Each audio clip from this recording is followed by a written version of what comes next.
Hello साथियों, नमस्कार। आपका स्वागत है डीएनएस एग्ज़ाम वॉरियर्स में। तो आज है प्रैक्टिस सेट नंबर 7 जो 10 जनवरी का सेकंड शिफ्ट का था। उसमें जो रीजनिंग के क्वेश्चन पूछे गए थे उनका हम सॉल्यूशन करेंगे। इससे पहले 10 जनवरी की जो पहली शिफ्ट है हुई थी, उसकी जो रीजनिंग के क्वेश्चन थे वो हम हल कर चुके हैं। तो आज है सेकंड शिफ्ट का। जो सेकंड शिफ्ट में जितने भी रीजनिंग के क्वेश्चन हुए हैं उनको आज हम सॉल्व करेंगे। तो चलते शुरू करते हैं। ये जो 10 जनवरी 2023 की सेकंड शिफ्ट थी उसका हम रिवीजन शुरू करते हैं। तो चलिए शुरू करते हैं। पहला क्वेश्चन है कि जब कागज़ की सबसे अधिक मिलती जुलती आकृति कौन सी होगी। तो इसमें देखते हैं कि ये जो चौखंटा वाला है डायमंड है, ये डायमंड यहाँ पर भी होगा, यानी कि डायमंड यहाँ पर भी होगा, यहाँ पर भी होगा। और जब ये इधर खुलेगा तो यहाँ पर होगा, फिर इधर खुलेगा यहाँ भी होगा, यानी कि 4 डायमंड यहाँ पर इकट्ठे होंगे। तो देखते हैं 4 डायमंड किस में है। इसमें है 4 डायमंड, इसमें नहीं है तो गलत हो गया। इसमें एक वर्ग बन गया, ये भी गलत हो गया। इसमें एक गोला एक त्रिभुज, ये भी गलत। तो 4 डायमंड किस में, एक में है। तो हमारा ऑप्शन नंबर 1 होगा। अब हम आगे बढ़ेंगे।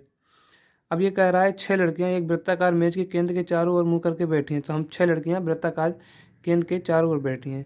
तो हम 6 लड़कियां बनाएंगे, बिठा देंगे इनको हम। सबसे पहले उसने कहा है कि एस आर के बाएं से तीसरे स्थान पर बैठी है। तो एस जो है वो आर इधर बिठा दिया। आर के बाएं, बाएं किधर होता है, इधर। बाएं पहला दूसरा तीसरा किधर बैठी है, बाएं तीसरे स्थान पर बैठी है कौन, एस। अब आगे देखते हैं। उस कह रहा है पी आर के निकटतम दाएं बैठी है। तो पी कहाँ बैठी है, आर के निकटतम दाएं कौन बैठा है, पी। अब आगे देखते हैं। जब पी को आर के दाएं बिठा दिया है, अब उसने कहा है और डी के निकटतम बाएं। तो डी कहाँ होगा, यहाँ होगा, तभी तो बाएं बिठा सकते हैं। डी के निकटतम बाएं। अब उसने कहा है कि एम आर के निकटतम बाएं बैठी है। तो एम आर के किधर, निकटतम बाएं बैठी है। तो निकटतम बाएं बिठा दिया है। अब उसने कहा है के एस के निकटतम दाएं है। के एस के निकटतम दाएं है। तो के हो गया एस के निकटतम दाएं, और एम के निकटतम बाएं, एम के निकटतम बाएं है। तो के और डी के निकटतम पड़ोसी कौन है, के और डी का निकटतम पड़ोसी कौन है, एस। तुम्हारा आंसर क्या होगा, एस। तो दूसरा क्वेश्चन ऐसे करेंगे। तीसरा क्वेश्चन है कि इनमें परस्पर चिन्ह बदलने होंगे। तो पहला ऑप्शन उठाते हैं, लिखते हैं समीकरण को। 42 प्लस की जगह क्या करेंगे, गुणा 12, भाग ऐसे ही लगा रहने दें, और 24 गुणे की जगह क्या करेंगे हम, प्लस 84 माइनस 14 इक्वल टू 91। अब इसमें देखते हैं कि भाग देते हैं इसको। 42 गुणे 12, ये नीचे आ जाएगा 24। इससे ये कटा 12 दूनी 24, और 2 से ये कटा 21 दूनी 42। तो इतने से क्या निकल आया, 21 प्लस 84 माइनस 14। 84 में से 14 की कितनी बची, 70। और 70 को 21 में जब हम जोड़ेंगे तो क्या आएगा, 91। 91 इक्वल टू 91। तुम्हारा आंसर कौन सा होगा, पहले ही ऑप्शन होगा सही। आगे देखते हैं। हाँ, चौथा क्वेश्चन कहता है कि एक दूसरे से संबंधित हैं। तो बाल रोग विशेषज्ञ किससे, बच्चे से संबंधित है। तो चर्म रोग विशेषज्ञ कितने, चर्म किससे कहते हैं, त्वचा से। तो चर्म रोग विशेषज्ञ किसका होगा, त्वचा का होगा। तो आंसर क्या होगा, त्वचा। आगे बढ़ जाएंगे। अब इसमें क्रम त्रिक्रम से दर्शाइए, जो अंग्रेजी शब्दकोश के क्रम में आएगा। तो एल से तो कोई नहीं दर्श पता चल रहा है। अब एल के बाद हम देखते हैं, एल के बाद हम देखते हैं, एल के बाद ओ। ओ से कोई मिल रहा है, नहीं मिल रहा है। एन से देखते हैं, एन। तो एन से क्या है, N N V you see, यानी कि सबसे पहले क्या आएगा, 5 आएगा। सबसे पहले क्या आएगा, 5 आएगा। 5 के बाद अब इसमें देखते हैं, एन पहले आती है यू और बी से। तो सबसे पहले एन वाले देखते हैं। एन वाले में सबसे पहले कौन आएगा, ई वाला, यानी कि 1 आएगा। फिर इसके बाद कौन आएगा, 2 आएगा। इसके बाद 2 आएगा। अब इसमें बी और यू में सबसे पहले कौन आता है, 4। फिर कौन आता है, 3। तो हमारा समीकरण क्या बना, 5 1 2 4 3। तो किसमें है, 5 1 2 4 3, 5 1 2 4 3, ऑप्शन सी करेंगे। आगे बढ़ जाएंगे। अब इसमें कह रहा है कि, हाँ तो देखते हैं, जो मिसिंग जो है उसे ढूंढना है। U E R B, R H O E. अब यहाँ पर पता करना है, एल एन आई के और आई क्यू एफ और एन।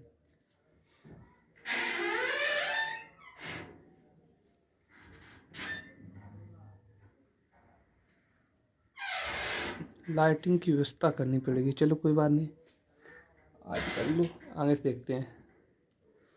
तो चलिए आगे देखते हैं इसमें क्या होगा। इसकी सबसे पहले नंबरिंग कर लेते हैं। यू कितनी है पता, 21, 5, 18, B2, R18, H8, O15, E5, L12, N14, I9, K11, I9, Q17, F6, N14। अब देखते हैं 21 से 18 हुआ, यानी कि माइनस के कितना हुआ 3, तो 3 यानी कि 18 में से 3 की कितनी बची 15। तो यहाँ क्या होगा 15, 15 पे क्या आता है O। अब देखते हैं ओ वाले कितने हैं, सभी ओ वाले हैं। अब देखते हैं ई 5, 5 से क्या आया 8, यानी कि प्लस के 3 हुआ। तो प्लस के 3 के बाद अब 8 में 3 जोड़े क्या आया 11, 11 पे क्या आता है के। ओके 3 में ऑप्शन में। अब आगे चेक और कर लेंगे। 18 के बाद क्या आया 15, माइनस के 3 हुआ, तो 15 में से 3 की कितनी बची 12, 12 पे क्या आता है 12 पे आता है एल। तो यहाँ क्या होगा एल। अब एल वाला देखते हैं, एल वाला कौन सा है ओ के एल, एक ही ऑप्शन मिल रहा है। नंबर करेंगे आगे बढ़ेंगे, जितना जल्दी हो सके उतना जल्दी करेंगे। अब देखते हैं नंबर 90 हम कैसे बना सकते हैं। या तो अगर हम 20 प्लस 10 जोड़ें 30 होगा, 30 में गुणे 3 करें तो 90 आ जाएगा। इसी प्रकार इसमें देखते हैं 25 प्लस 10 यानी कि 35, 35 में अगर हम 3 का गुणे तो 105 आएगा, तो ये नहीं बनेगा। अब देखते हैं अगर हम 20 में माइनस 10 करते हैं कितना आएगा 10, 10 में गुणा 9 कर दिए कितना आ जाएगा 90 आ जाएगा। इसी प्रकार अगर हम 25 है, 25 में माइनस 10 करें कितना आएगा 15, 15 में गुणा 9 करें कितना आएगा 135। तो हमारा ये मेथड मैच कर रहा है। तो हम इसमें चेक करेंगे पहला 18, 18 में से 10 के कितने बचे 8, 8 में गुणा 9 करें कितना आएगा 72। तो हमारा पहले ही ऑप्शन है सही। एक मिनट रुकना, शुरू करते हैं आगे 8वां 7, इसके बाद 7 नेक्स्ट करेंगे। 8वां क्वेश्चन क्या कहता है कि समीकरण को सही करेगा, किन दो संख्याओं को बताया जो समीकरण को संतुलित कर दे। तो सबसे पहले समीकरण लिख लेते हैं 8 × 15 भाग 3 प्लस 14 माइनस 4 इक्वल टू 26। पहला ऑप्शन उठाते हैं 15 को जगह 26 और 26 की जगह 15 रखते हैं। तो 8 × 15 की जगह 26 भाग 3, ये ऐसे कटेगा नहीं, तो ये हम ऑप्शन यहीं पर छोड़ देंगे। आगे देखते हैं समीकरण लिखते हैं 8 में गुणे 15, ये देखो इधर छोड़ो, दूसरा ऑप्शन रखते हैं 8 की जगह क्या रखते हैं 4 × 15 भाग 3 प्लस 14 और माइनस 4 की जगह क्या रखेंगे दूसरे ऑप्शन से 8 इक्वल टू 26।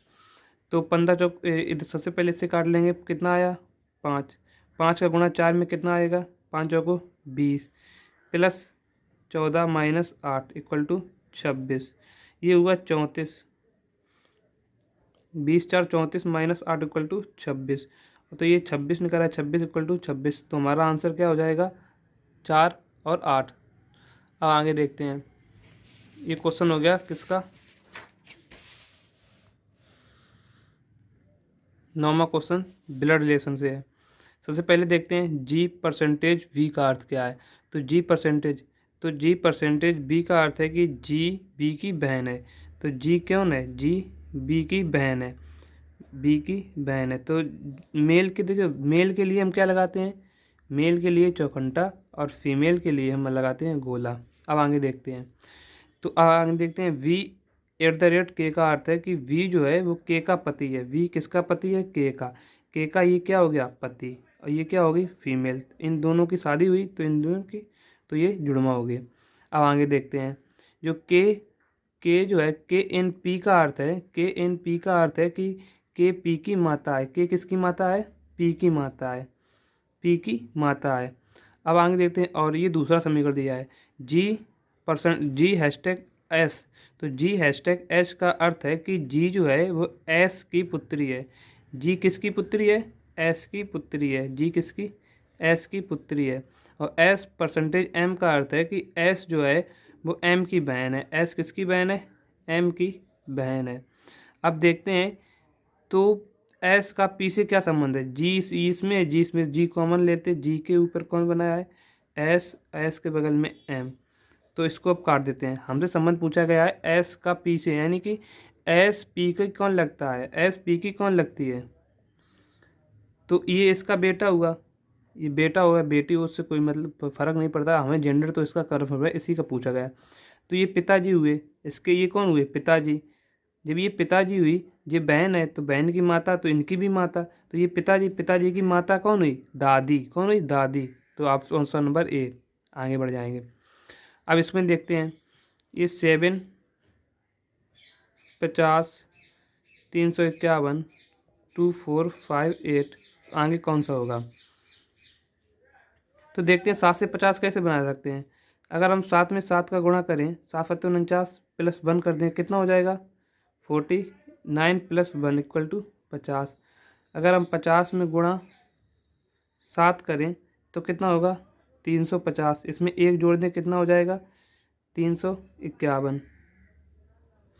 अब हम 351 में गुणा 7 करें, 7 एकम 7, 7×5 = 35 की 5 हाथ से लगा 3, 7 × 21 और 3 24, 21 3 24, 24 में अगर हम एक जोड़ दें कितना आ जाएगा, तो 2 4 5 8, यही से यही चल रही, तो आगे इसका आंसर निकाल लेंगे 2 4 5 8। अब हम यूनिट डिजिट करेंगे, यूनिट डिजिट से 7, देखो 7 8 56, 56 की क्या आई 6, 6 में अगर हम एक जोड़ेंगे कितना आ जाएगा 7, यूनिट डिजिट कितना आएगा, लास्ट में कितना आना चाहिए 7। अब हम ऑप्शन चेक कर लेते हैं, ऑप्शन में किस में 7 है, एक ही ऑप्शन में 7 है, इसी आगे बढ़ जाएंगे। यूनिट डिजिट आपको बहुत जल्दी पेपर करा सकता है, मैंने जो आपको बताएंगे कि मैंने मैथ कितनी जल्दी सॉल्व की थी। अब आगे देते हैं रीजनिंग। मैंने टोटल आपको बताएं कि मैंने 18 मिनट में हिंदी, जीएस और रीजनिंग सॉल्व कर ली थी। मैथ के लिए मैंने पूरे टोटल 42 मिनट मैंने मैथ के लिए निकाल लिए थे। चलो आगे देखते हैं इसमें क्वेश्चन क्या कहता है कि डी कितने पे आता है, डी आता है 4 पे, 4 के बाद जे कितने पे आता है 10, 10 के बाद पी कितने पे आता है, कितने आता है पी 16, यानी कि इसमें 6 जुड़े, इसमें 6 जुड़े, तो इसमें भी क्या हो गए 6 जुड़ेंगे, यानी कि 16 6 क्या हुआ 22, 22 पे क्या आती है वी, 22 पे बी। अब देखते हैं इसमें बी कितने पे आता है 2 पे, एच 8 पे, पी एन 14 पे, तो इसमें भी 6 + 6 + 6 यानी 14 6 20, 20 पे क्या आता है टी, बी टी किस में है 2 में है, 3 में है। चलो आगे और एक बार चेक कर लेते हैं आगे कि ए कितने पे आता है 1 पे, ए 1 पे आता है, जी कितने पे आता है 7 पे, एम कितने पे आता है 13 पे, इसमें भी 6, फिर इसमें भी 6, और इसमें क्या हो जाएगा, इसमें भी 6 अगर जोड़ दें तो क्या हो जाएगा आगे 13 6 19, 19 पे क्या आता है एस, क्या आता है एस। तुम्हारा क्या आंसर होगा BTS। तो BTS पे क्लिक करेंगे, आगे बढ़ जाएंगे। अब आगे देखते हैं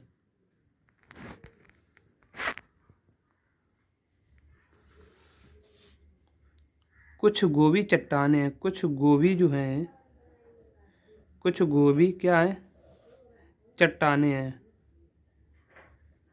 क्या है कुछ गोभी क्या है चट्टाने हैं। अब उसने कहा सभी चट्टाने क्या हैं पहिए, पहिए हैं। अब उसने कहा है कोई भी पहिया कैंची नहीं है, जो पहिया है जो ये क्या नहीं है कैंची नहीं है, कैंची नहीं है, कोई भी पहिया कैंची नहीं है। अब निष्कर्ष क्या है, सभी गोभी पहिए हैं, सभी गोभी पहिए हैं, सभी हैं नहीं है, तो पहला निष्कर्ष होता है गलत। दूसरा क्या कहता है कुछ चट्टाने पहिए हैं, कुछ चट्टाने जो हैं, कुछ चट्टाने पहिए हैं, जब सभी हैं तो कुछ तो होंगी, तो दूसरा सही। तीसरा कहता है कुछ पहिए कैंची नहीं है, कुछ पहिए कैंची नहीं है, उसने कहा सभी पहिए कैंची नहीं है तो कुछ भी नहीं होंगे, तो ये भी कथन कैसा है सही है, कुछ पहिए कैंची नहीं है, बिल्कुल बात सही है। तो हमारा क्या होगा सेकंड एंड थर्ड फॉलो, यानी कि दूसरा और तीसरा अनुसरण करता है, ऑप्शन नंबर 3। अब इसमें भी है सेटिंग अरेंजमेंट, अब इसमें देख बिठाते हैं। उसने क्या कहा है, इसमें कहा है कि पंक्ति L M N और O बैठे हैं जिनका मुख किधर है दक्षिण की ओर है, तो 4 लोग हैं M L N O, इनका मुख किधर है दक्षिण की तरफ।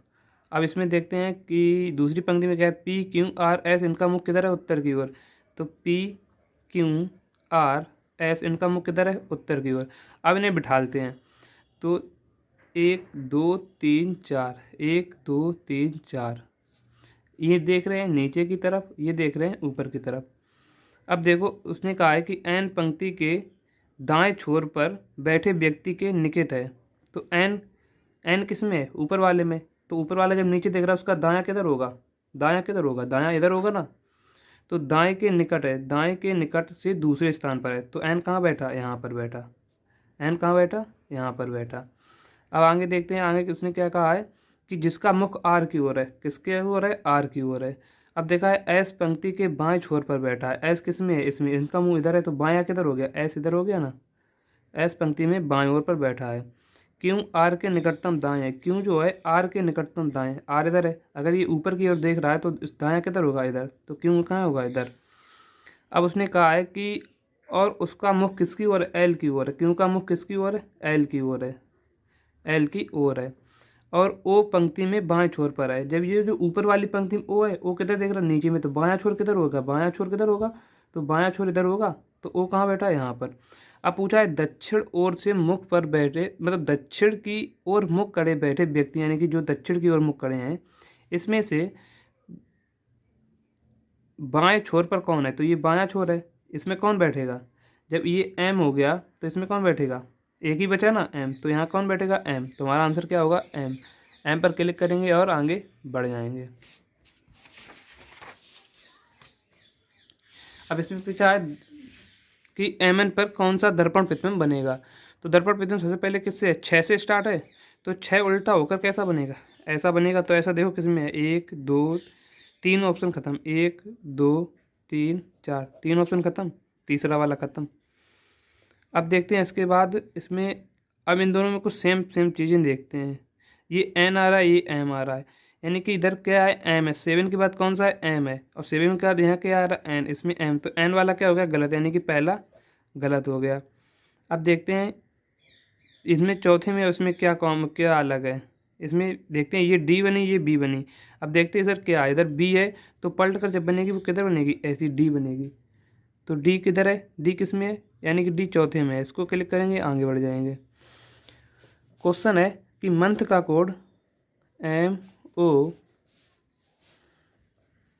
MONTH, मंथ का कोड क्या है? 14 12 13 7 19। अब इसको देख लो एक बार। टी कितने पे आती है? 20 पे। 20 से क्या ये कितना लिखा? 7, यानी कि क्या होगा? अपोजिट। ये किसके लिखे हैं? अपोजिट लिखे हैं। एम का अपोजिट क्या होता है? एन। एन का 14। ओ का क्या होता है? एल। एल का 12। तो हमें पता चल गया ये सीरीज कौन सी चल रही है? ये सीरीज चल रही है इन लेटरों के अपोजिट लेटर वाली। तो इसमें हम निकालेंगे वीक का कोड, WEEK। डब्ल्यू कितने पे आता है? तो 23 पर। ये कितने पे आता है? 5 पर। ये कितने? 5 पर। ये कितने पे आता है? 11 पर। तो डब्ल्यू का अपोजिट क्या होता है? डी। डी कितने पे आएगा? 4 पर। इसका ई का अपोजिट क्या होता है? वी। वी पे कितने पे आएगा? बी 22 पर। तो बी 22 पर। के कितने पे होता है? 11। और 11 के का अपोजिट क्या होता है? कमला पसंद, यानी कि पी। पी कितने पे आती है? तो 16 पर। तुम्हारा आंसर क्या होगा? 42। देखो 4 4 2 और 16। कहाँ है आंसर? 16 देख लो। तो ये है आंसर। 42 22 21 6। आगे बढ़ जाएंगे। अब देखते हैं BUYER का कोड क्या है? CSZCS है। इस रूप में चाइल्ड का कोड क्या होगा? सबसे पहले इसका कोड निकाल दे। B से C क्या होगा? +1। U से S, U कितने पे आता है? 21 पे। S कितने पे आता है? 19 पे। S कितने पे आता है? 19 पे, यानी कि माइनस का 2 हुआ। B कितने पे आता है? ये क्या है? V है, Y है। तो ये Y है। तो Y से Z क्या हुआ? +1। C 5 से ये 3 पे क्या हुआ? -2। ये 18 पे आता है, ये 19 पे आता है, क्या हुआ? +1। तो सीरीज पता चल गई कि +1 -2 +1 -2। तो इसी प्रकार हमसे किसका पूछा है? डेथ का। DEATH। डी कितने पे? 4 5 1 20। और H कितने पे आती है? 8 पर। तो सबसे +1 5 5 पे क्या आता है? E। फिर इसमें -2 यानी कि 3 3 पे क्या आता है? C। A यानी कि 1 में +1 क्या आता है? 2 2 में क्या होगा? V। अब देखते हैं 20 20 में से क्या होगा? -2 18 18 पे क्या आता है? R। और H 8 H कितने पे आती है? 8। और 8 8 में एक जोड़ें क्या आएगा? 9 9 पे क्या आता है? I। तो निकालेंगे आंसर क्या है? ECBRI, तो ऑप्शन नंबर डी। आगे बढ़ जाएंगे। क्वेश्चन है, उस विकल्प आकृति का चयन कीजिए जो दी गई आकृति में सन्निहित है। तो ये डबल लकीर, ये डबल वी कहाँ बनी, कहीं नहीं, ये तो है ही नहीं। अब इसमें ये प्लस का निशान जो आ रहा है, इसमें कहीं आ रहा है, कहीं बना दिख रहा है, नहीं बना दिख रहा। अब आगे देखते हैं, ये देखते हैं इसको कि ये त्रिभुज में डबल लकीर कहीं है, त्रिभुज में हाँ ये मिल रही है, ये मिल रही है त्रिभुज में डबल लकीर। तो ये कौन सा हो गया, ऑप्शन नंबर सी हो गया। ये तो बना नहीं कहीं, बड़ा सा त्रिभुज नहीं बना, तो हमारा ऑप्शन क्या होगा, तीसरा। अब देखते हैं, इसमें एक लकीर, फिर इसमें ऊपर हुई, इसमें नीचे हुई, फिर इसमें एक और बढ़ गई, फिर इसमें ऊपर से इधर हुई, तो इसमें नीचे से इधर होगी। कौन सा आंसर होगा हमारा, कौन सा आंसर होगा, बीच में भी लकीर और ऊपर से नीचे से बंद। तो एक ही ऑप्शन है 4। अब आगे देखते हैं, हाँ इसमें क्या है, इसमें देखते हैं कि UCEFEX संबंधित है। अब देखते हैं इसका कोड कितना है, 21, इसका 3, इसका 5, इसका 6, इसका 5 और इसका क्या होगा 24। अब देखते हैं नज़दीक नज़दीक, ये 21, ये 24, ये 3, ये 5, ये 5, ये 6, तो 5 से क्या हुआ 6 प्लस 1, यानी कि लास्ट से सीरीज कैसी चल रही है, ऐसी। तो 3 2 5 यानी प्लस के 2 हुआ, 21 से 24 यानी प्लस का 3 हुआ। अब हमसे पूछा है HKR का कोड, H कितने पे 8 पे, K कितने पे 11 पे, R कितने पे 18 पे।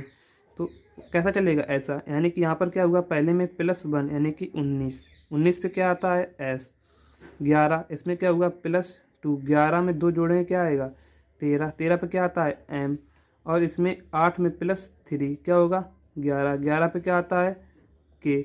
तो SMK किस में है, तीसरा में, ऑप्शन नंबर आएंगे।